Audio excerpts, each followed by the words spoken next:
When I was a resident, we had a mother who had her second child with SMA, and she wouldn't come into the doctor.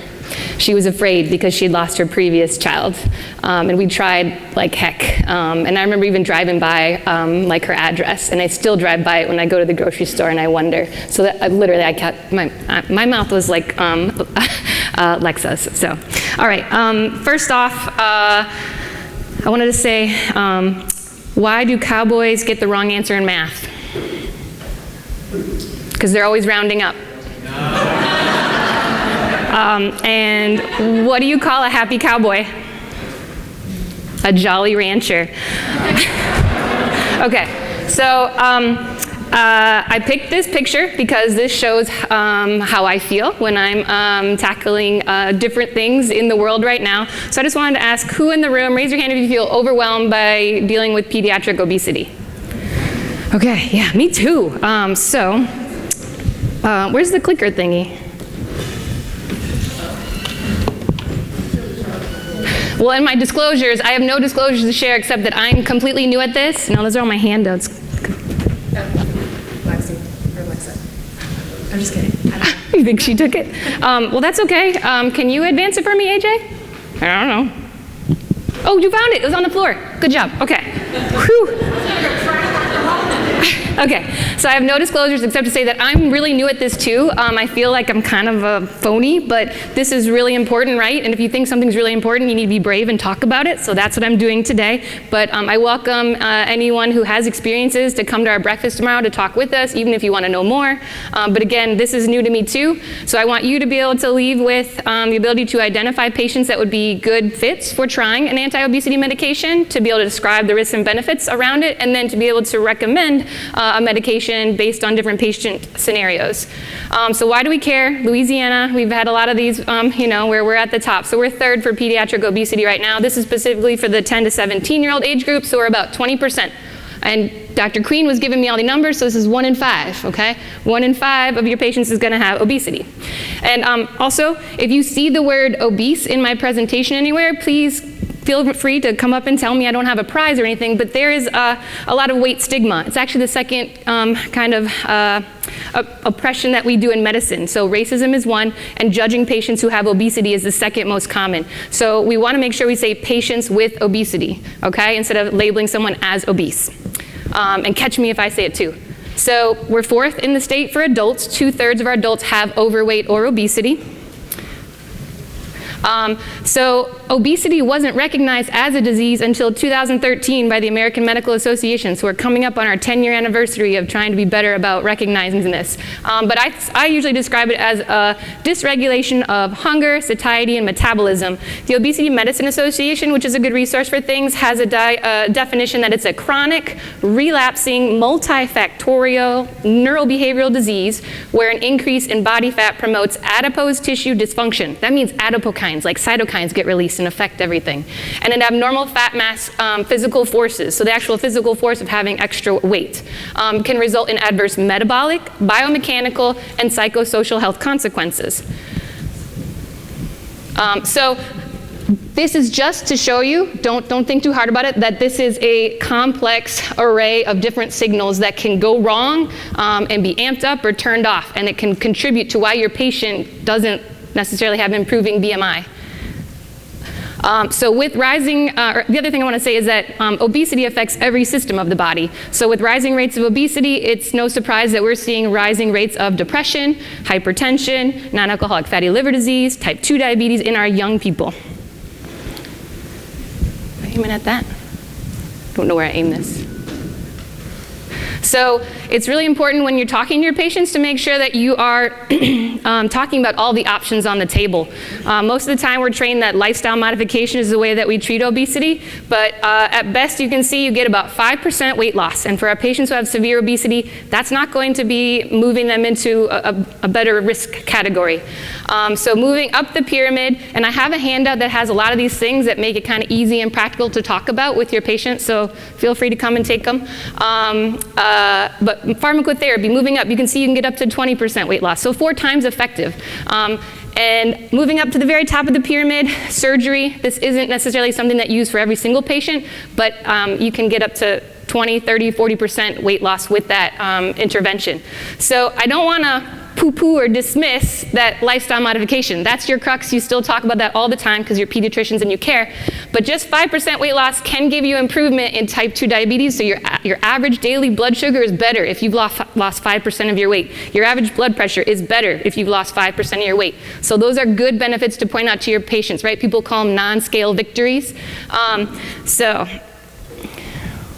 Oh, sorry, and I want to say too, just because there's a lot of judgment about people thinking surgery is like a cheap way out or an easy way out. So no one goes into bariatric surgery lightly unless they're going to another country to do it without any interventions or any wraparound services or multidisciplinary teams. But bariatric surgery is very much associated with high rates of remission, so completely not needing any more type 2 diabetic medications, not needing any hypertensives, complete resolution of sleep apnea. So this is a real treatment that we need to start talking about and getting better access for, better Medicaid, other insurance coverages for people who are eligible. So who is a good candidate? We're going to use our extended BMI chart. I got some copies of them in here. Hopefully you have them in your electronic health record. But we hopefully all know that obesity is, in pediatrics, is any patient with a BMI above the 95th percentile, so that purple line. But above 95th, we need to stratify and put them into a class. So do they have class 1, class 2, or class 3 obesity? Because that's going to help us know if they qualify for medicines. So class 1 obesity is anyone above that 95th. Once we cross that red line, 120th, now we're into class 2 obesity. And then once we're above the 140th percentile of the 95th, we're now in class 3, okay? So anybody in class 2 or class 3 alone, whether or not they have a comorbidity, qualifies for using medicines. If they're in class 1, then you should make sure that they have some other comorbidity. For them, you might start with lifestyle modifications. But again, I'm still new to this, that doesn't mean you can't. So this is just a breakdown of our 1 in 5 patients who comes in with obesity. Most of them are going to fall into that class 1 category. A very small subset, less than half, are going to have class 2 or class 3 obesity. So it may seem overwhelming, like, oh my God, I don't have time to talk about this medicine with every single patient with obesity. You don't have to, right? Just the ones that are having hypertension or have prediabetes, or the ones that are in that 1 in 10 that have class 2 or class 3, okay? People respond to medications differently, right? And that's no different with anti-obesity medications. We don't know exactly why some people respond to one and not to another. So there's this idea of if we identify the phenotypes of our patients related to their hunger and satiety and metabolism, if we use that, then we could better match them to a medication. So at the Mayo Clinic, there's Dr. Andrea Costa, and he did a recent study that was in the Journal of Obesity, and it looked at identifying phenotypes, and they had a really time-intensive, non-realistic for primary care way of identifying these phenotypes, right? They'd come in, they'd do hunger scales and how hungry they were, then they went to a buffet and someone measured how much they ate in calories until they felt full, and then every 15 minutes afterwards, someone came and said, are you hungry yet? And they gave them the scale. Are you hungry yet? To see how long they stayed full. And then they would measure surveys of like, do you eat when you're emotional? Do you eat when you're stressed? Do you eat when you're bored? Do you eat when you're not hungry? And then they also measured their resting energy expenditure. So that's how they categorize all these participants in their clinic, and it was several hundred. So they put them into either hungry brain. So this is abnormal satiation. So satiation versus satiety. I even have had to look this up because I get messed up. So satiation is feeling full during the meal. Like I eat, I'm done, I can push the plate away, okay? So hungry brain, they don't. They just keep eating. They don't notice when they feel full. They're missing that signal. Hungry gut is abnormal satiety. That's the sense of feeling full after a meal and staying full after. So those are the people that are going to tell you, they just ate, but they're back in the kitchen an hour later. Slow burn, these are going to be patients who have, for some reason, just have a slower metabolic rate. And they're going to tell you they're doing all the right things. Doc, I eat 3 meals. I make sure I exercise an hour a day. I get my 9 hours of sleep, but I'm not seeing any change in my BMI. So they might be a person who has slow burn. And then there's emotional hunger. That is, like we talked about, eating when stressed, emotional, or not hungry, or for other reasons. Sometimes they've had food insecurity. I've seen patients who have food insecurity, so anytime they get food, they hoard it, and they want to eat it like that. So again, very complex and lots of questions that you just be curious. That's always helpful, is to be curious about your patients. So when they identified their patients, you can see up here, there was a good distribution. Some people had one type, but some people actually fell into multiple types.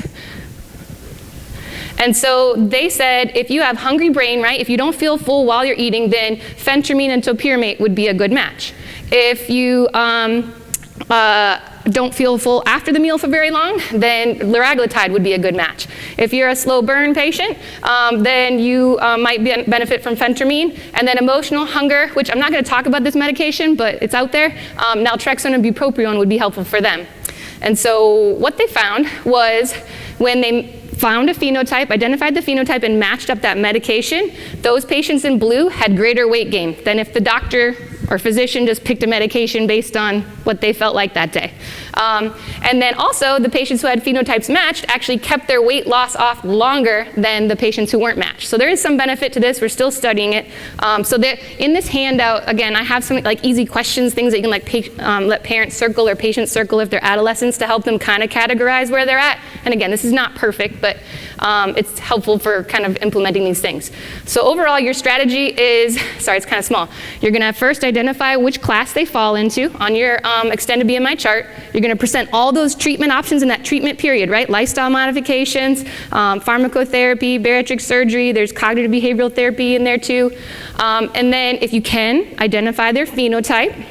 And use shared decision making to choose what treatment they want to work on, right? Motivational interviewing. I can tell people eat carrots till they're blue in the face, but if they aren't going to do, if they hate carrots, there's no point.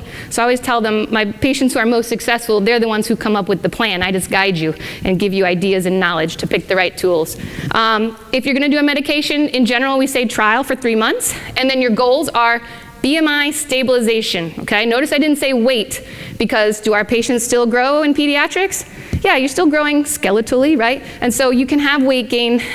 So it's really important to look at the relationship between those. So talking about the BMI as we want it to stay the same, okay? And telling them that, look, I'm not talking about a lot of weight loss right now. I just want you to come back in a month, and we've worked on some good things. We've tried this medicine, and if your BMI is the same, that is a win, okay? That takes a little bit of load off of them, because you can sometimes go over a whole plan, and at the end, I'm like, what's your goal? What's your goal you're working on? And they're like, I gotta lose weight. If they didn't hear it, right? So we got to start over and make sure they know their goal. We just want to slow down weight gain. And then if they're not meeting those goals, then you want to stop this medicine, okay? Maybe they're in that group that their phenotype wasn't matched up right. Other things, so again, medicine is just one part of this treatment pyramid. It doesn't work alone. You need to optimize the other things, right? And then you trial it for 3 months. Again, our goal is BMI stabilization or reduction. Insurance rarely pays for these medicines if you're using the diagnosis of obesity alone. So another thing we should talk about, all right? We want to utilize any generics, GoodRx's, manufacturer coupons, and you're going to screen for comorbidities because insurance will often pay for certain medicines if you have a diagnosis of, say, prediabetes. You want to document any off-label use. You want to know and follow your state laws. And then none of these medicines are considered safe in pregnancy, and all of them in a way can affect mood. And it's hard to sort out whether that's your medicine or that's just all of the things that are related to having increased weight and the stigma that goes along with it. So these are examples of things that you can put in your chart. You do not need to have the patient sign something that says that they're using it off-label, but you need to document that you've had a discussion. The first one I'm going to talk about is metformin. How many of you have prescribed metformin before? Yes, I knew I'd get some. All right, good. So when I describe metformin to patients, I say this is a medicine that improves insulin sensitivity. It's going to decrease your kind of average blood sugars throughout the day because it decreases the sugar that's made by your liver. It decreases the sugar that's absorbed by your gut. It's technically only FDA approved for type 2 diabetes in 10 and up. So this is off-label use when I use this. So if they have prediabetes, I talk about this as, do you have a family history of diabetes? Well, your blood sugar is above normal. So those two things together and having increased weight make me really worried that we might progress to diabetes. I have this medicine. It can sometimes help with reducing that risk. It doesn't help with stabilizing the BMI that much, but it can help with that. And usually that's enough. I have lots of takers of wanting to try metformin. Before I did obesity, I used it for PCOS because of the insulin sensitivity as part of that disease. And then I When I used to work at the inpatient psych hospital, I started writing back to the psychiatrist on the physicals for the patients that would recommend metformin if doing this, Abilify, to help reduce that weight, that medication-induced weight gain. You probably all know that main contraindication, metabolic acidosis. So you do want to check your baseline BUN and creatinine at the beginning. And this says every 3 to 6 months. I'm going to be honest, I probably check about once a year. I usually will check labs earlier, but this is what the guidelines say. I usually check earlier if things are going the wrong way. So if our BMI is rising, if we're having other problems or symptoms, I will check earlier. But this is like do as it says and not as I do. So the main reason people don't like metformin, right, is stomach, right? Diarrhea, nausea, upset stomach, and rarely you can have B12 deficiency. So if you are going to check a lab, I usually check a CBC with my labs just to make sure we're not having a dropping of cell lines. So I start off with 500 milligrams once daily. I have them do that at home, and then I tell them, in 1 or 2 weeks, I'm going to have you increase to taking it twice a day. I see everybody in 1 month if I'm starting a medication. And so I would recommend you do that too when you're doing the medicines. So you can, if they come back and they're tolerating it twice a day, you can increase to the max for pediatrics is 1,000 twice a day. For adults, they go up to 2,000 twice a day. And if they're not tolerating it, you can try the XR formulation. Sometimes that helps. Or sometimes I say, have you tried just taking it at night? Can we try just taking it at night and see if, if it bothers you during the night? And then that's an option too, right? Because again, our goal is still, with using metformin for me, it's reducing that progression of prediabetes to diabetes. For all of these medicines I'm talking about, you always stop if the side effects are intolerable. For this, you'd stop if your BMI got to normal range or your patient got out of pre-diabetic range for hemoglobin A1Cs, which again, I use as 5.8 to 6.4. Anyone that has a hemoglobin A1C of above 6.4, I'm usually asking endocrine for help. So, is it covered by insurance? Yes, if you use the codes of prediabetes or elevated hemoglobin A1C. Even if you don't have that or you have uninsured patients, this is a relatively cheap medicine. GoodRx, you can get it for about $4. The XR formulation is a little more expensive, but besides GoodRx, if you haven't heard of Mark Cuban's pharmacy website, this is the only medicine that I'm going to talk about that's on that website, but you can get the XR formulation for $9 as opposed to $70 on GoodRx. So this is one of the most prescribed medications. It was the 4th most prescribed medication in 2019, and it is also being studied for its other benefits related to non-alcoholic fatty liver disease. It has some protective properties with cancer, cardiovascular disease in patients with diabetes, and aging. So a relatively safe medication. So again, I don't have many patients, but I put some examples in. So this is a patient of mine. She had already had obesity before I started getting into this and working with her. So in the red circles, that's when I started her on metformin because she had a hemoglobin of 6.3. And she came back and she's like, nah, doc, I don't like it, I don't take it, makes me feel funny. I had to write her a note to go to the bathroom all the time at school. So I was like, well, let's try the XR. So we tried that for a little bit. Same thing, came back, wasn't working for her, BMI was rising. And then I started liraglutide. No problems with side effects from that one, but her BMI is still rising. So she hasn't responded to these medicines, but I do think this is a benefit because if you look at her hemoglobin A1C, it's slowly going down, okay? So I think that's a benefit. So the next medicine I'm going to talk about is phentermine. Who's prescribed phentermine? Yeah, nice, okay. All right, yeah, all right. So phentermine is a CNS stimulant. I talk about it like our other medications that we use for ADHD. It suppresses appetite. It is FDA approved for obesity, okay? So it's one of the rare things that we have in pediatrics that's approved for obesity, but you're not supposed to use it for anyone that's 16 or younger, right? So the literature says greater than 16, okay? So phentermine usually doesn't become an option until we're 17 or older if you're trying to follow FDA guidelines. Oops. So for all of these medicines, it's our same classes of obesity, class 2 or 3, whether you have a comorbidity or not, or class 1 if you have a comorbidity. And this is good for those phenotypes of hungry brain, that person that's always hungry, they never feel full during the meal. It's also good for that slow burn, the person who's doing everything right, but just not seeing any change in their BMI or it's going the wrong way. You wouldn't want to use this if they're on another stimulant or if they have a history of drug abuse. If they have a cardiac history or a congenital heart disease, I usually consider a cardiology referral. Glaucoma and hyperthyroidism and MAOI use would make you not want to use this medicine. If they have depression or anxiety and they're on an SSRI or SNRI, that doesn't mean you can't use this. You just need to make sure that they know which symptoms to look out for serotonin syndrome, because so many of our kids are having more depression and anxiety and are using those medications. So just like your other stimulants, it's going to cause increased heart rate and blood pressure. You want to be monitoring for their mood each time they come. They can have agitation or euphoria with it as well.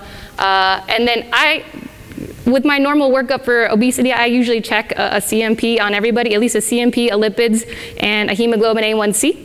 And so I'm just looking to make sure that the renal function is good. But every visit, the first initial visit when you're prescribing and every visit back, you're going to document a good cardiac history and physical and vitals. So it comes in different dosages from 8 to 15 to 30 to 37.5. There's different brands, so I usually start with the 15 milligram because I really have only started in adolescent patients. But there are people using it off-label, starting at lower doses. They're actually in pediatric weight management clinics, so I don't expect any of you to feel comfortable doing that right away.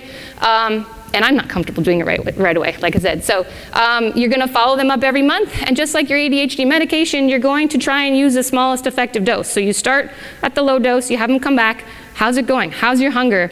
You can use these surveys again and ask, and you want to see if their BMI is stabilizing. If it's good, that's great. Continue on.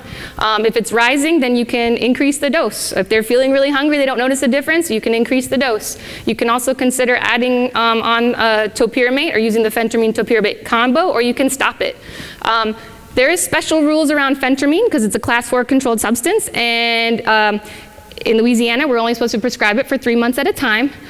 Many obesity experts think that obesity is a disease for life and that you likely will need medication for life. So the way that I work in my clinic is I just make sure that I've had little gaps between when I've written their prescription, and oftentimes, you know, they're busy with school and extracurriculars. They haven't come back every single month in a row. And so if we've had 3 months of it, I'll say, well, let's take a little break. I want you to call me back in 2 weeks and tell me how your hunger is. And if it's really bad, you notice that it's popping up because you're not on your medicine, we'll restart it, okay? So let's see. Covered by insurance? No. Cost $5 to $30 depending on GoodRx and retailer and things like that. This was approved in 1959. Like I said, Schedule 4 controlled substance. For all these controlled substances, I really encourage you to write 1 month supply and always check that prescription data-based monitoring. But it is widely available everywhere. Make sure you're telling them to get it from a local reputable pharmacy and not to buy it online, unless it's like from, like I said, the cost plus drugs sounds okay to me, but when I Googled it, like, I could buy it from lots of places. Fen-phen, some people worry about fen-phen. Y'all heard of fen-phen? Yes? So fen-phen was fenfluramine and phentermine. It was pulled from the market in the 90s due to a valvular heart disease problem and pulmonary hypertension, but that was due to the fenfluramine part, so the phentermine part is okay. And again, it's been around since 1960s. This was a 15-year-old male that came to me. His mother had had bariatric surgery, and he's like, I want bariatric surgery. And I was like, ugh, that's not usually what I start with. So I was like, let me call around, because I was still new to this, but I was like, you want to do a medication first? Do you feel like you're hungry all the time? He's like, yeah.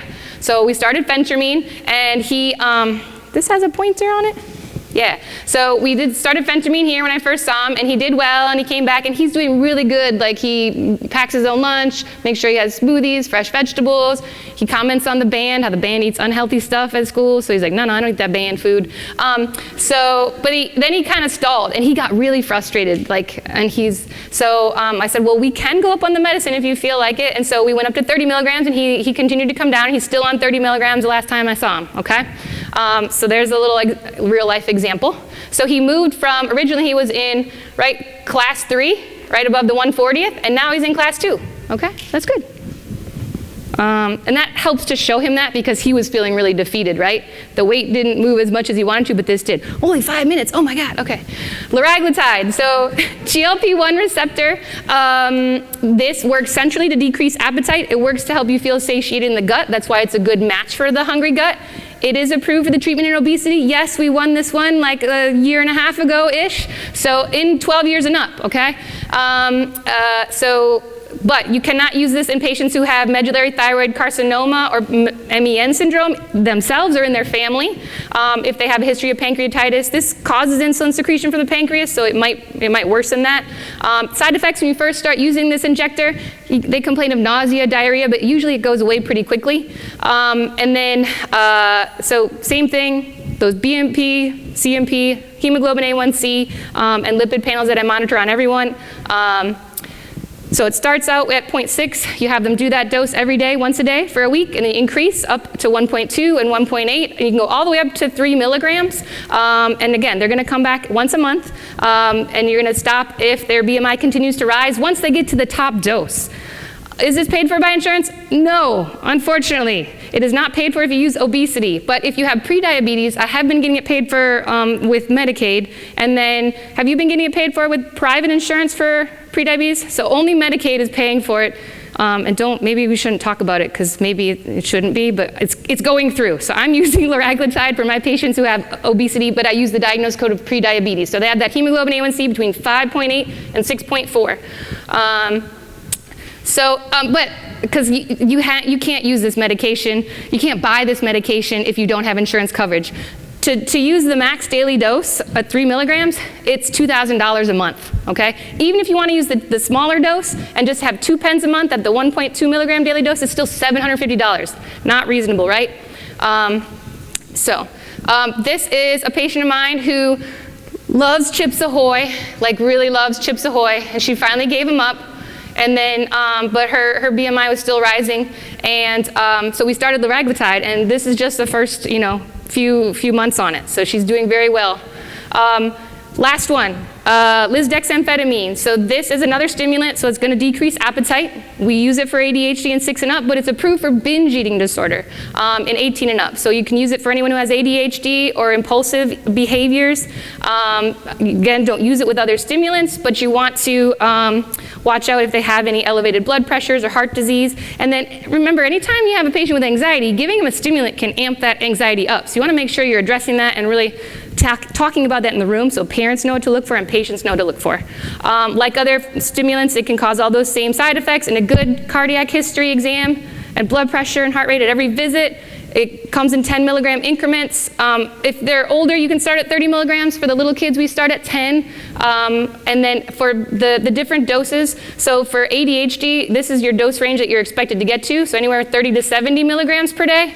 For binge eating dosing, it's a little higher, 50 to 70 milligrams per day. Your goal, again, always stabilize or decrease BMI, but for binge eating, we're looking to decrease the frequency of binge eating episodes. This one, not covered if you use obesity or binge eating disorder, but covered with ADHD or impulsivity. If you're buying it out of pocket, $360. There's manufacturer website coupons, but it also should be coming up cheaper soon because their patent protection ends next year. So binge eating disorder needs therapy too, okay? That's one of those other parts of the treatment pyramid. Lifestyle modifications, cognitive behavioral therapy, pharmacotherapy, surgery. Again, controlled substance, so make sure you're following all the state laws for prescribing controlled substances.